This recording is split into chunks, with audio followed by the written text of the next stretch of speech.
우리 하나님 말씀 살펴보도록 하겠습니다. 하나님 말씀은 요한복음 14장 27절 말씀입니다. 요한복음 14장 27절 말씀입니다. 네, 우리 다 찾으신 줄 알고 같이 한 목소리를 들어가겠습니다. 한 절입니다. 시작. 평안을 너희에게 끼치노니 곧 나의 평안을 너희에게 주노라. 내가 너희에게 주는 것은 세상이 주는 것과 같지 아니하니라.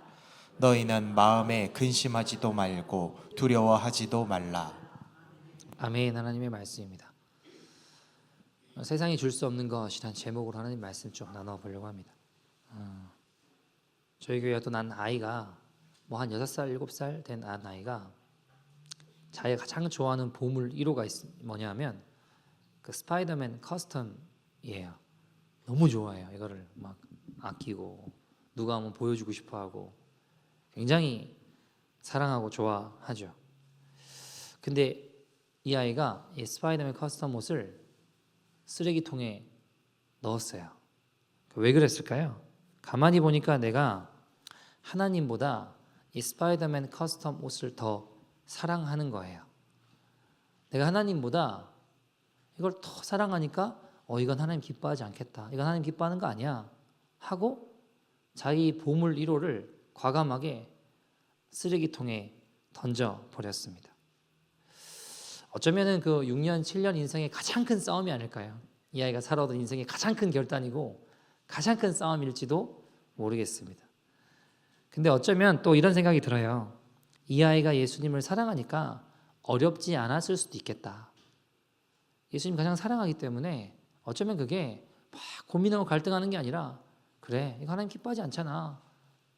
그리고 쓰레기통에 집어넣는 게 내 인생에 가장 소중하다고 여겼던 어떤 것이라고 할지라도 주님보다 사랑할 수는 없지. 하나님 기뻐하지 않지. 그리고 집어넣는 게 어쩌면 어렵지 않았을 수도 있겠다라는 생각이 들었습니다. 여러분,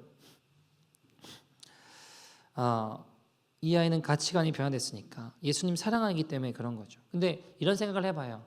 이 아이가 그 스파이더맨 커스텀이 없어졌다고 해서 불안해하고 초조하고 막 없다고 막 힘들어하고 그럴까요? 아니요. 그리스도의 평강이 그 안에 머물면 오히려 기뻐할 수 있습니다. 그걸 주를 위해 던져버린 것을 오히려 기뻐할 수 있다고요. 전에는 이거 없으면 죽을 것 같았어요. 근데 이제는 그거 없어도 평안할 수 있다는 것이죠. 여러분, 오늘 본문에 보시면 예수님이 평안을 너에게 끼치노니 곧 나의 평안을 너에게 주노라 라고 이야기하세요. 성경에는, 한글 성경에는 보면 평안, 평강, 평화 뭐 등등 여러 단어들이 번역되어 있지만 사실 헬라어 원문에 보면요, 딱 이 모든, 우리는 평화, 평강, 또 평안 이러면 뜻이 다른 것 같잖아요. 근데 헬라어 원문에 보면 뜻은 똑같은 한 단어밖에 안 써요. 에이레네라는 단어를 써요. 에이레네. 에이레네라는 단어는 이 성경에서 말하고 있는 평화, 평강, 평안 이런 단어예요. 이런 뜻입니다. 예수님 당시에는 사람들이 로마 당시에 사람들이 이 평화, 평강 또는 평안 이런 것에 관심이 굉장히 많았습니다. 그런데 실제로 그 당시에 이 평화, 평강 뭐 이런 단어, 평안이라는 단어를 썼는데 에이레라는 단어를 쓰지 않고 그들이 주로 쓰는 단어는 어떤 단어였냐면 팍스라는 단어였어요. 팍스. 여러분, 팍스 로마나라는 말 들어보신 적 있으시죠? 팍스 로마나. 팍스라는 표현은요, 이 평화, 이 평강, 이 단어를 쓰려면 4가지 조건이 맞아야만 쓸 수 있습니다. 당시 사람들이 있었던 이 팍스 로마나, 팍스 로마의 평화라는 뜻이잖아요. 팍스라는 표현을 쓰려면 몇 가지 조건에 들어맞아야 된다고요? 4가지 조건. 첫 번째 조건은 정치적으로 안정되어 있어야 됩니다. 정치적으로 아무 문제가 없고 안정적이어야 돼요. 두 번째, 경제적으로 안정돼야 됩니다. 뭔가 경제적으로 어려움이 있다. 그럼 이 단어 쓸 수 있어요? 없어요? 못 쓴다라는 거예요. 이 팍스란 단어, 이 평안한 단어를 쓸 수 없다라는 겁니다. 세 번째, 전쟁이 없어야 됩니다. 네 번째, 여러분 캐나다도 보면 여러 인종들이 살잖아요. 다양한 인종들이 살지 않습니까? 에이션도 있고 뭐 여러 인종들이 살지 않습니까? 그런 것처럼 로마 당시에도 굉장히 다양한 인종들이 살았습니다. 그러니까 레이시즘처럼 인종 갈등이 없어야 돼요. 인종적으로도 싸움이 없고 갈등이 없어야지 이 네 가지 조건이 들어맞아야지만 쓸 수 있는 단어가 뭐예요? 평화, 팍스라는 단어를 쓸 수 있다고요. 자, 그런데 만약 예를 들어서 정치적으로 안정이 됐어요. 또 전쟁이 없어요. 또 인종 간의 갈등이 없어요. 그런데 경제적으로 어려워요. 그럼 이 단어 쓸 수 있어 없어요? 평화라는 단어 쓸 수 있어 없어요? 없다고요. 못 쓴다고요. 또는 모든 조건이 다 맞는 것 같아요. 경제적으로도 안정적이고 정치적으로도 안정적이고 그리고 인종 간의 갈등이 없지만 예를 들어 전쟁이 일어나고 있어요. 그럼 이 평화라는 단어 쓸 수 있어요 없어요? 없다고요. 이 네 가지 조건, 정치, 경제, 전쟁 그리고 인종 간의 갈등이 없어야만 이 조건이 네 가지 조건이 완전히 맞아야지만 쓸 수 있는 단어가 팍스라는 단어였습니다. 그렇기 때문에 여러분 로마 역사가 굉장히 길지만 긴 역사 가운데 팍스 로마나 로마의 평화 시대라고 할 수 있는 시대는 극히 일부분이었습니다. 왜요? 그 네 가지 조건이 다 들어맞을 때가 뭐 하나는 문제가 생기고 하나는 탈락이 마련이니까요. 여러분 하나라도 다 조건이 맞는데 경제도 안정적이고 전쟁도 없고 인종 간의 갈등도 없는데 정치가 불안정해요. 그럼 이 단어를 절대 사용할 수가 없다라는 거예요. 그렇기 때문에 이 팍스라는 단어는 내 손에 주어지는 거예요. 그래서 언제든지 상황이 바뀌면 어떻게 돼요? 이 네 가지 조건 가운데 한 가지만 없다고 해도 팍스는 빼앗기는 겁니다. 세상이 사람들이 말하는 평화는 이 팍스입니다. 그런데 오늘 우리 본문에 예수님께서 말씀하시는 평화는 팍스가 아닙니다. 어떤 단어라고요? 에이레네라는 단어를 써요. 에이레네 그러니까 말이 어렵죠. 근데 유대인들은 이 단어를 들으면 바로 알아요. 그들이 굉장히 좋아하고 선호하고 원하는 단어거든요. 헬라어로 히브리어로 하면 이 단어는 샬롬이라는 표현입니다. 샬롬. 여러분 샬롬은 내 손에 팍스처럼 내 손에 주어지는 게 아니라 잘 들으세요. 내 영혼에 주어지는 거예요. 내 안에 부어지는 내적으로 주어지는 겁니다. 그렇기 때문에 내 주변 상황이 어떻든지 간에 그 어떠한 영향도 받지 않는 게 뭐예요? 이 샬롬이란 단어라고요. 전쟁 중에는 절대로 팍스를 누릴 수 없습니다. 돈이 없어요? 경제적으로 힘들어요? 그럼 절대로 누릴 수 없어요. 정치적으로 불안정해요? 그럼 절대로 누릴 수 없는 것이 팍스입니다. 그러나 샬롬은요. 내가 어떤 상황에 처해 있다 할지라도 경제적으로 어렵다고 해도 몸이 아프다고 해도 전쟁이 일어났다고 해도 무슨 상황이든지 간에 관계없이 내 안에 누릴 수 있는 평화예요. 내가 심지어 사자 이빨 앞에 있다 할지라도 감옥에 있다 할지라도 경제적으로 어렵다 할지라도 절대로 빼앗기지 않는 누릴 수 있는 것이 바로 샬롬이라는 겁니다. 샬롬. 자, 여러분 사도 바울은 그걸 알았어요. 그래서 여러분 그걸 경험했어요. 그렇기 때문에 어땠습니까? 십수년 그 긴 전도여행 가운데 극심한 피로 여전히 돌 맞아요. 제대로 치료받지도 못해요. 그 상처와 아픔 수많은 소문들 자기를 막 뒤흔들 만한 수많은 이야기들 사도권을 흔들고 자신의 바울의 믿음을 흔들 만한 그런 많은 공격 가운데서도 흔들리지 않고 견고하게 살 수 있었던 가장 중요한 이유가 바로 이 샬롬 때문이었다는 겁니다. 여러분 누가 이 샬롬을 가지고 계십니까?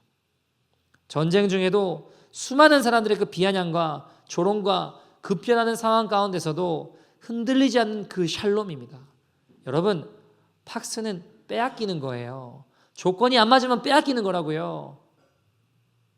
네 가지 모두 다 경제적으로 정치적으로 전쟁도 없고 인종 간의 갈등이 없고 이 조건이 모두 다 맞아떨어질 때 괜찮은 듯 하다가 그거 하나라도 무너지면 어떻게 돼요? 언제든지 사라지고 빼앗기는 것이 팍스입니다.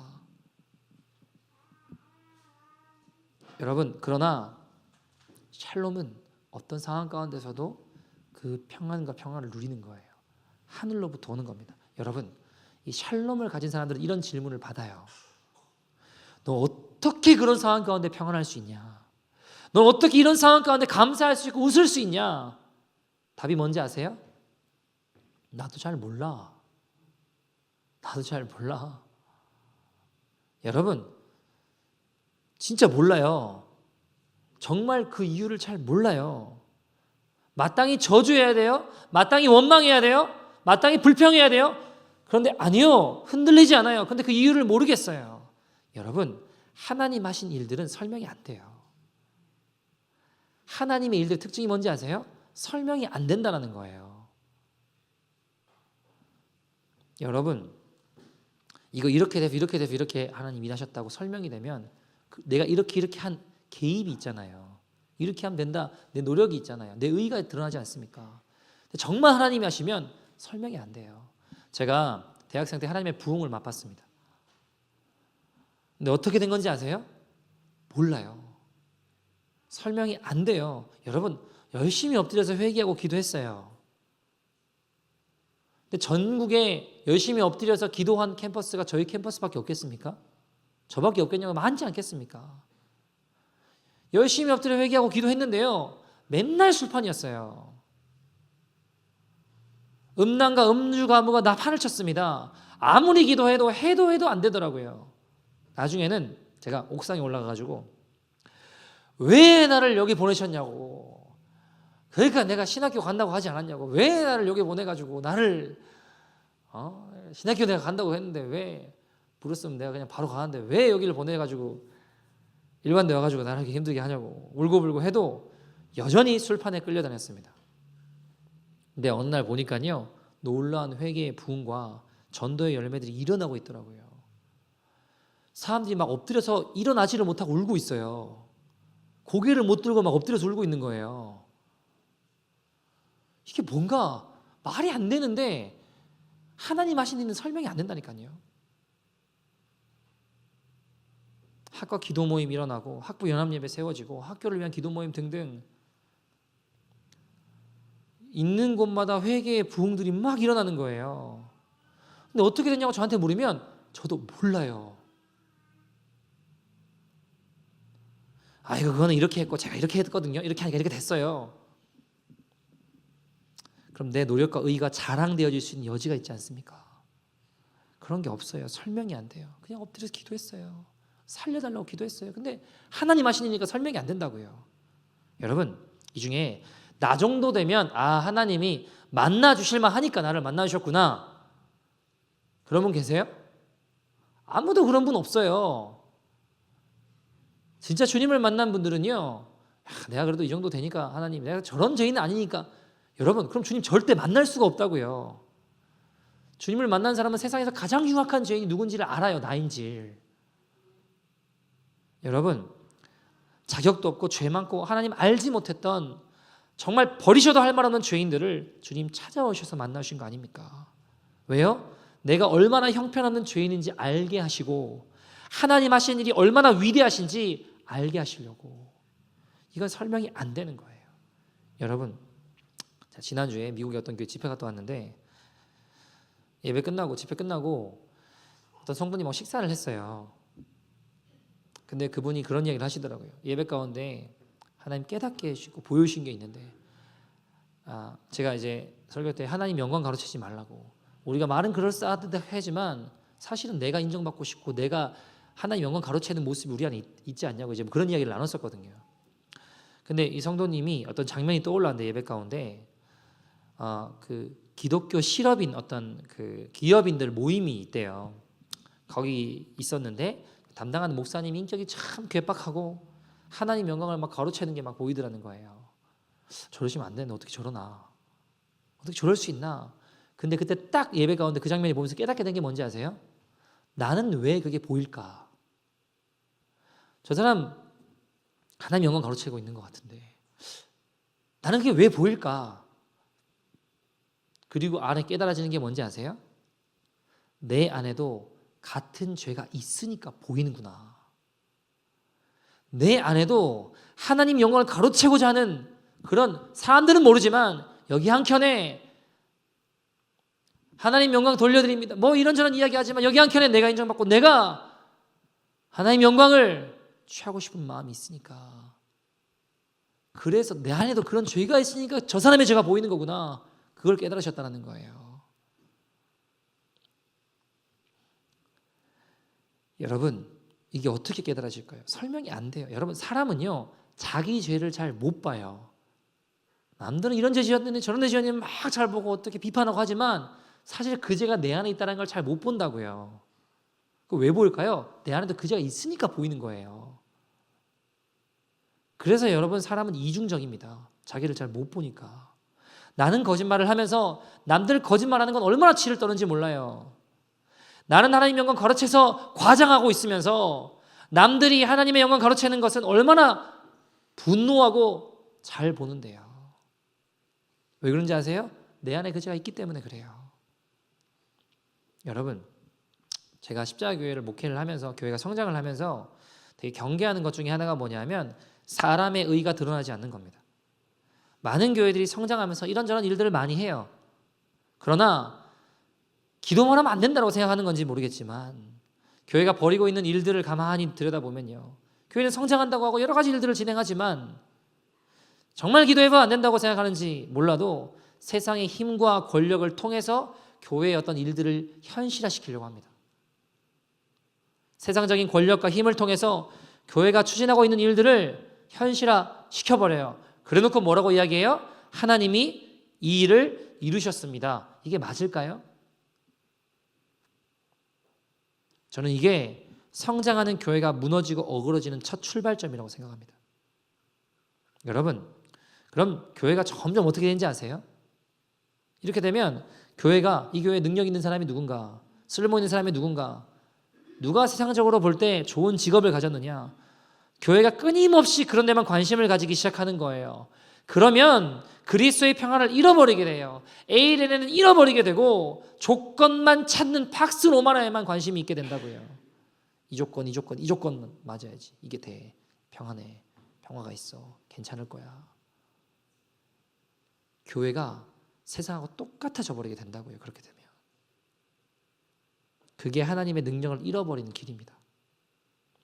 하나님은요, 누가 되었든지 간에 하나님을 사랑하고 하나님을 경외하는 자들을 붙잡아서 일하시겠다는데, 그래서 하나님의 이름만 드러내시겠다고 하는데 엉뚱하게 선택하고 걸어가더라는 겁니다. 고린도전서 1장 27절에서 29절 말씀 보시면 이렇게 이야기합니다. 같이 읽어볼까요? 같이 읽겠습니다. 시작. 그러나 하나님께서 세상에 미련한 것들을 택하사 지혜 있는 자들을 부끄럽게 하려 하시고 세상에 약한 것들을 택하사 강한 것들을 부끄럽게 하려 하시며 하나님께서 세상에 천한 것들과 멸시받는 것들과 없는 것들을 택하사 있는 것들을 폐하려 하시나니 이는 아무 육체도 하나님 앞에서 자랑하지 못하게 하려 하심이라. 아멘. 여러분 정말로 이 말씀 믿으세요? 아멘. 우리가 아멘 해놓고 안 믿잖아요. 말은 이렇게 해놓고 하지만 그래도 실제로 그래도 인생을 살고 우리가 교회에 있으려면 이런 능력이 있고 이런 것이. 여러분 제가 어릴 때부터 저는 모태신앙에서 교회에서 자라왔거든요. 근데 교회 안에서 제가 주입받은 것 중에 하나가 이런 게 있어요. 좋은 목회자가 되려면 제가 이제 목회자의 길을 걸어간다는 걸 아니까 좋은 목회자 되려면 제가 늘 많이 들어왔던 것들, 박사학위는 외국에서 어디서 받아야 되고 영어도 잘해야 되고 좋은 아내를 만나야 되는데, 여기서 말하는 좋은 아내란 목사님 딸이거나 성공한 장로님 딸을 이야기하는 겁니다. 이런 이야기를 제가 여러분 밖에서 들은 게 아니고 어디서 들었다고요? 교회 안에서 맨날 들었다고요. 그렇지 않으면 제 미래가 불투명하대요. 목회 어려울 거래요. 이 조건들이 딱 맞아야지 제 목회가 대성할 수 있고 평안하다라는 겁니다. 여러분, 근데 이건 팍스 로만 아닙니까? 세상이잖아요. 이게 맞냐고요. 제가 실제로 목회를 해보니까 여러분, 제가 할 수 있는 얄팍한 이런저런 준비로 저를 사용하시는 게 아니라 오히려 제가 준비한 건 다 무력화시키시고 그게 아무것도 아니라는 걸 확인시켜 주시고 항복시킨 다음에 주님 하신다는 일들을 보여줄 때가 훨씬 많았습니다. 그래서 진정한 평안이 무엇인지 보여주셨어요. 그런데 이 시대 교회 가운데 점점 교회가 커지면서 하나님이 하셨다라는 것들을 가만히 보다 보면 세상에 온갖 것들을 가져와서 끼워 맞춰서 그 열매들을 가지고 하나님이 영광 받으셨다고 하는 게 너무 많지 않냐라는 겁니다. 말은 하나님 하지만 준비한 내가 인정받고 영광 받으려는 거 아니냐는 겁니다. 여러분, 어떤 교회가 진짜 괜찮고 평안한 교회일까요? 원하는 사역들이 다 잘 일어나는 거? 사람들이 많아지는 거? 헌금 많이 들어와서 선교 많이 하는 거요? 아니요, 여러분. 누구나 올 수 있고 와서 주님 만나고 생명 경험하고 회심의 역사가 일어나고 거듭나고 변화되는 것입니다. 근데 만약 교회가 성장하면서 점점 가난하고 힘없는 사람들은 오기 어려운 교회가 된다면 그건 잘못 가고 있는 겁니다. 누구나 와서 그리스도의 평강을 누리고 경험할 수 있어야 되는데 교회가 점점 이상하게 누구 하나 붙여놓은 적 없어요. 그렇게 말한 적 없어요. 그러나 어려운 사람은 없는 곳이 오지 못하는 곳이 되어간다면 잘못 가고 있는 겁니다. 우리 교회가 만약 그렇다면 저는 목회를 잘못하고 있는 겁니다. 여러분, 어느 날 교회가 점점 가난하고 힘없고 가방을 짧고 능력이 없으면 주눅들고 점점 밀려나는 그런 교회가 되어가고 있다면 분명히 잘못되는 거예요. 잘못 가고 있는 겁니다. 교회도 어느새 뭐만 쫓고 있는 거예요? 팍스 로마나만 쫓고 있는 거예요. 여러분, 그럼 어떻게 되는지 아세요? 그렇게 뜨겁다던 그 교회가, 그렇게 하나님 역사하신다는 그 교회가 팍스 로마나를 쫓기 시작하면요, 이런저런 일들은 많이 하는 것 같고 뭔가 교회에서 좋은 일도 많이 하는 것 같은데 더 이상 성령의 역사는 없어요.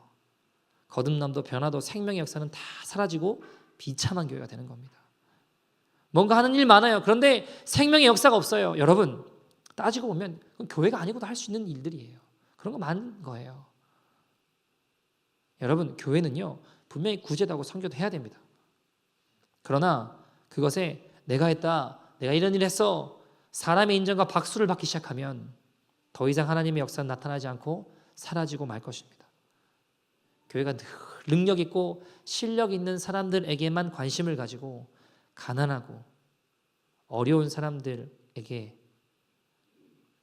문제가 있고 부족한 사람들에게 점점 관심이 사라진다면 그게 교회가 세상에 점점 잠식되고 있는 거 아닐까요?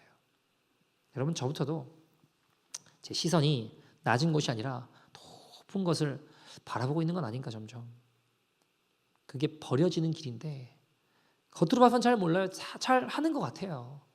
근데 주님 보실 때는 아니더라는 겁니다. 여러분, 만약 우리 교회가 성장한다, 교회가 커진다 하면서도 점점 가난하고 어려운 사람들이 오기 힘든 교회가 되어간다면 저는 목회를 잘못하고 있는 겁니다. 저는 주님이 원하시는 것과 반대 방향으로 가고 있는 겁니다. 저도 여러분, 세상의 영광에 취해서 이게 조건이 맞아 떨어져야 평안할 수 있다고 팍스 로마에 있다면 세상의 기준에 빠져버린 교회가 되고 있다는 겁니다. 여러분, 가난한 자도 부한 자도 누구나 와서 어떤 상황이 해결돼서가 아니라, 조건이 맞아 떨어져서가 아니라 그 모든 것과 관계없는 그리스도의 평안을 누리는 교회 되기를 소원합니다.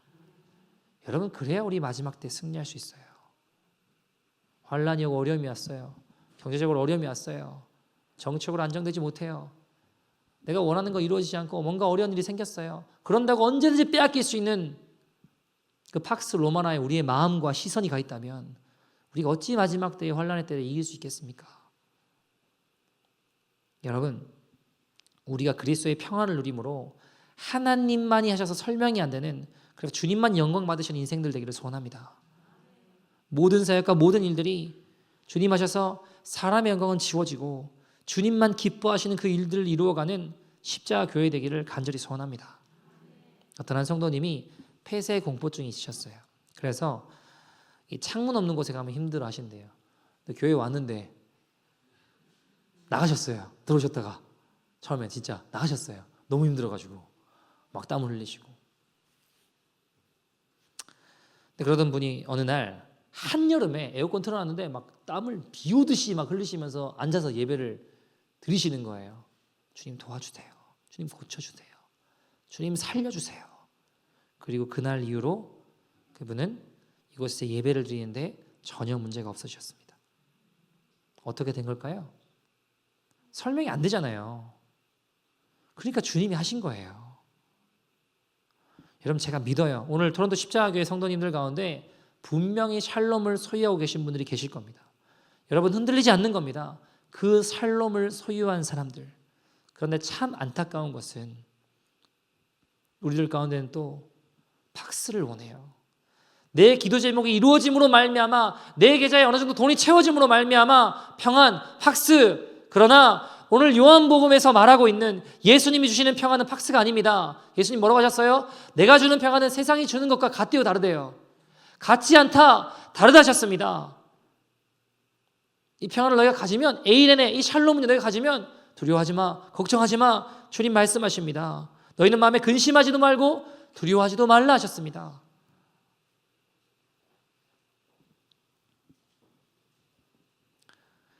주님 말씀하세요.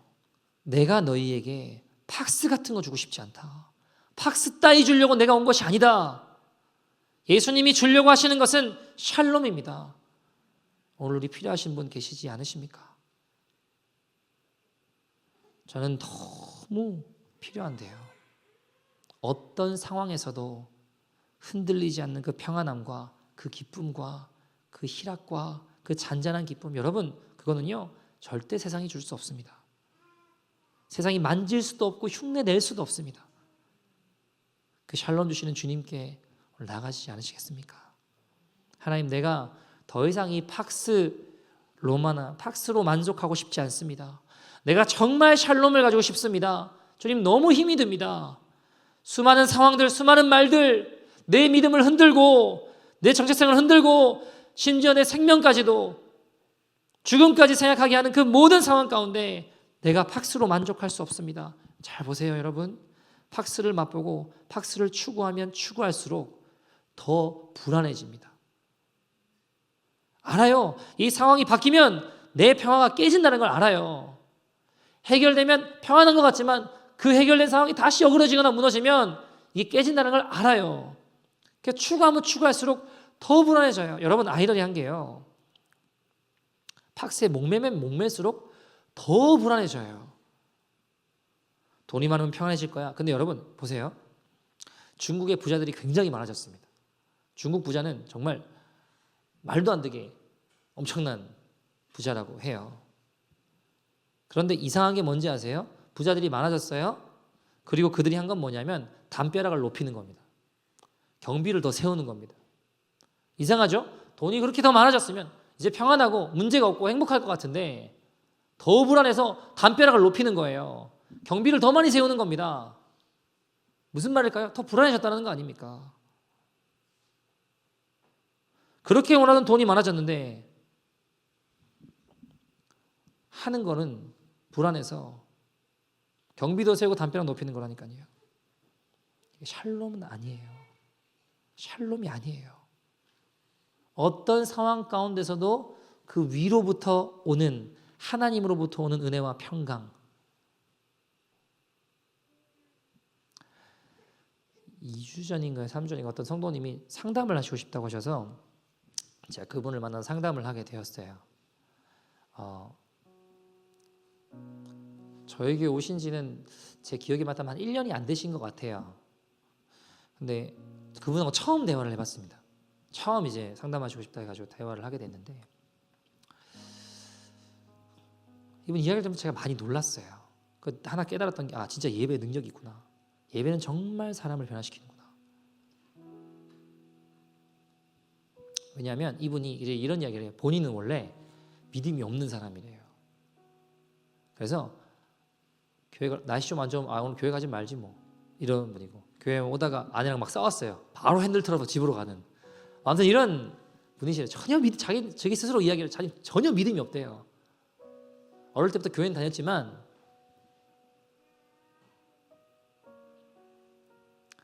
상황과 여건이 좀 안 좋으면 언제든지 예수님 비로할 수 있는 믿음이 없대요. 자기가 원래 그런 사람이래요. 근데 작년 가을부터인가 이상하게 예배 드리는데 막 눈물이 나기 시작하고 막 심령이 변화되기 시작하고 은혜가 임하는 거예요. 가치관이 변화되기 시작하는 겁니다. 내가 살아왔던 길에서 전혀 다른 생각들, 마음들을 가지게 되는 거예요. 자꾸 이분이 가치관이 바뀌기 시작하는 거죠. 근데 이분이 이렇게 막 변화되고 있는 가운데 작년 연말 정도에 굉장히 큰 어려움을 겪게 되었어요. 40만 불을 사기당하고 지금도 그 문제가 끝이 아니라 해결되지 않아서 이게 자칫 잘못하면 더 진행되면 집도 없이 그냥 진짜 애기들 둘이 있는데 애를 둘 데리고 엄동선한 한겨울에 길바닥에 나 앉아야 된대요. 집에서 쫓겨나서. 근데 그게 끝이 아니고 한국에 아버지가 계신데 연락이 왔는데 암이시라는 거예요. 검사를 했는데 더 전이 됐다라는 거예요.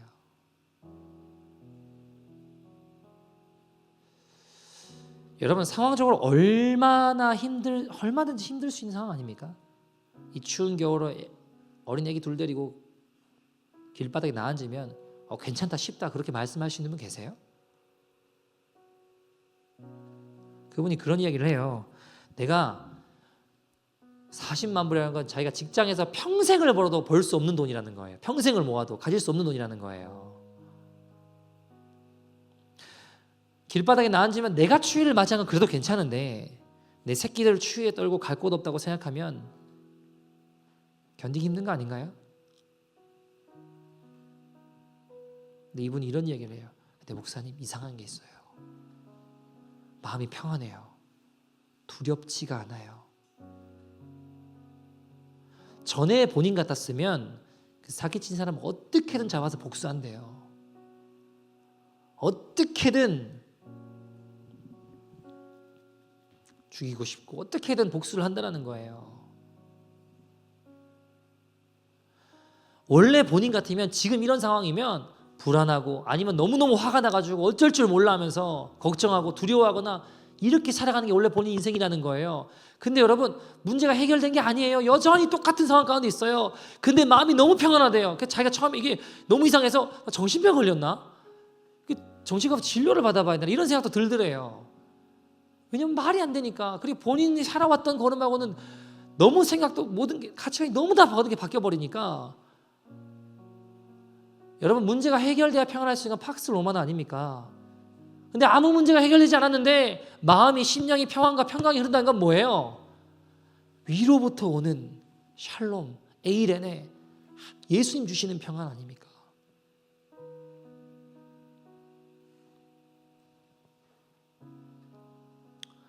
저한테 그런 얘기를 하더라고요. 목사님 제가 두려운 게 딱 하나 있습니다. 그러시더라고요. 이게 뭐냐? 무엇입니까? 물어보니까 이분 뭐라고 하시냐면 40만 불 사기당한 거 해결되지 않는 거 그거 두렵지 않습니다. 지금 상황이 더 악화돼서 애를 데리고 집 팔고 쫓겨나고 이제 그냥 길바닥에 나앉아야 되는 거 그거 두렵지 않습니다.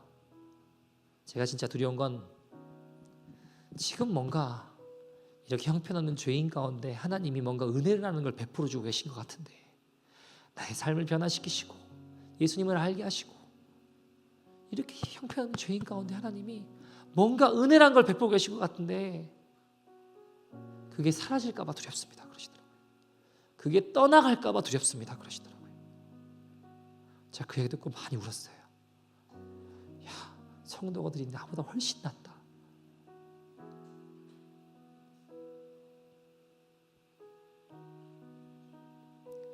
이분이 평안하대요? 사귀신 사람 보면 오히려 불쌍하대요.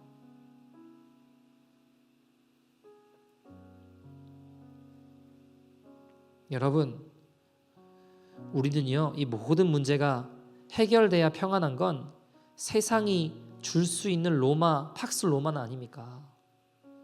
그러나 이 모든 것이 해결되지 않아도 평안하다고 하는 건 주님 주시는 거 아니겠습니까? 에이레네, 샬롬 아니겠습니까? 오늘 이 가운데 그 은혜, 여러분 오늘 그 은혜 누리고 싶지 않으십니까? 사도 바울은 에베소서 1장 2절에 이렇게 이야기합니다. 같이 읽어볼까요? 시작. 하나님 우리 아버지와 주 예수 그리스도로부터 은혜와 평강이 너에게 있을지어다. 자, 여러분 평강이 있는데 누구로부터라고 해요? 다시 보세요. 말씀 보시면 뭐라고 되어 있죠? 평강이 너에게 있을지어다. 근데 누구로부터요? 하나님 우리 아버지와 누구로부터요? 주 예수 그리스도로부터. 하나님, 내가 세상이 주는 썩은 고기에 만족하고 싶지 않습니다. 세상이 차려주는 음식에 내가 놀아나고 싶지 않습니다. 내가 주의 테이블로 주의 상으로 달려갈 수 있는 자가 되기를 원합니다. 주님 계신 곳에 달려가고 싶습니다. 오직 내 주 예수 그리스도로부터 오는 평안과 기쁨과 은혜로 내가 만족하고 싶습니다. 여러분, 그 간절함 하나님이 아세요. 내 기도가 어디서 나오는지, 내 기도에 무엇이 담겨 있는지 주님 아세요. 여러분, 예수님이 말씀하시면, 예수님 시작하시면 다 끝나는 겁니다.